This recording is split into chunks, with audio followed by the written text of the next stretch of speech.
I got a push notification the other day alerting me that the SAVE Act had passed the House of Representatives.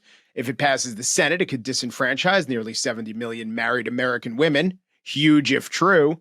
The headlines sure treated it that way. Depending on the outlet's lean, they told you it might happen or that it absolutely will. Factcheck.org asked, will the SAVE Act prevent married women from registering to vote? MSNBC and the New Republic dispensed with the question marks. House GOP tramples on women's rights with the SAVE Act. That was MSNBC. And 4 Democrats pass bill making it harder for married women to vote. New Republic. I did not know 4 Democrats could pass a bill. I did know, however, about the SAVE Act because 2 months ago, I was watching all those town halls where Republicans were getting grilled over the DOGE cuts.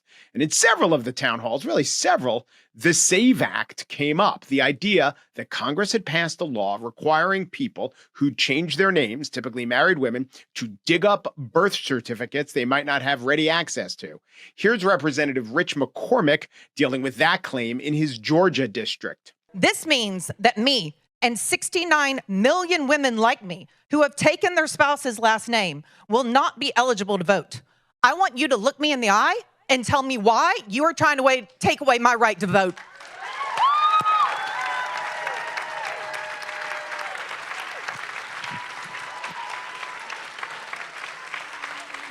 So if you're saying this bill is going to take away 69 million people's right to vote, I disagree.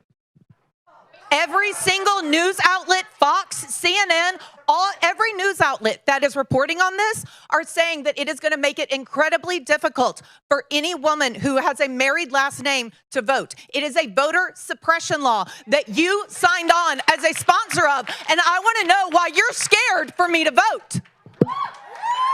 I'm definitely not scared of you, vote.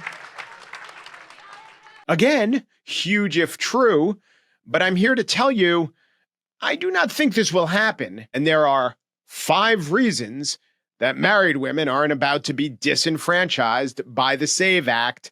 I will list them in order of forcefulness. 1, well, there's the official GOP defense. Here's White House Press Secretary Carolyn Leavitt. In our elections, the Democrats have been fear-mongering about this bill, have been saying that married women, if their name has changed, they didn't change it on their identification, would not be able to vote. That is complete fallacy. There are outlined in the bill about how to avoid that. And that is a myth that has been proven wrong by the text of this bill. And I believe some of the co-sponsors of the bill have been very vocal in addressing that. And certainly I myself, as a married woman, would not stand before this podium if their president did not support such a common sense measure. There's no way she would support a bill that disenfranchised women who changed their names after marriage, says Carolyn Leavitt, a married woman whose maiden name was Leavitt. She didn't change her name. So I don't know how strong a denial that is, or at least that part of it.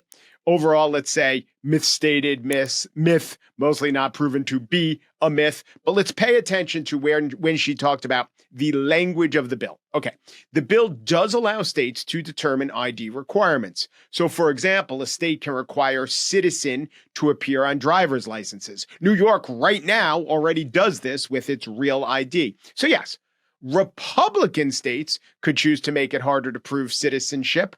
I would guess that blue states would make it easier. And that's worrying.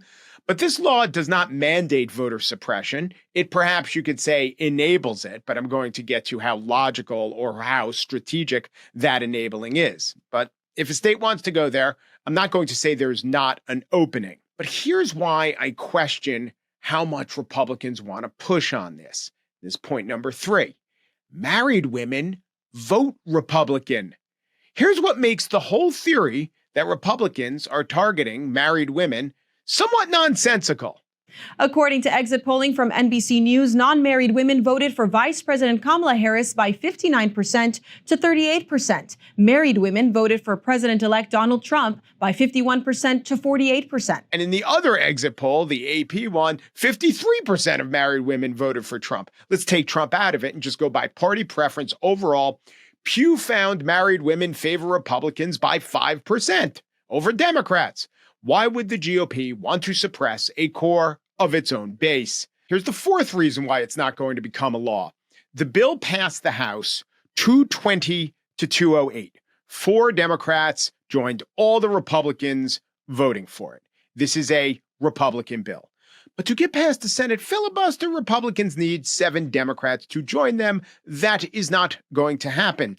So the bill is not really a law in waiting. It is a messaging vehicle. It exists to signal, to provoke, to fundraise, maybe to counter fundraise, maybe to inspire Democratic voters. This always happens with suppression, real or imagined. The suppressed party actually benefits.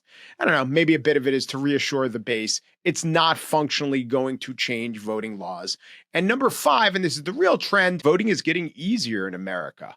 Married women will still be able to vote as easily as anyone else. Well, anyone else who's balancing kids, jobs, and how to get to the polling place.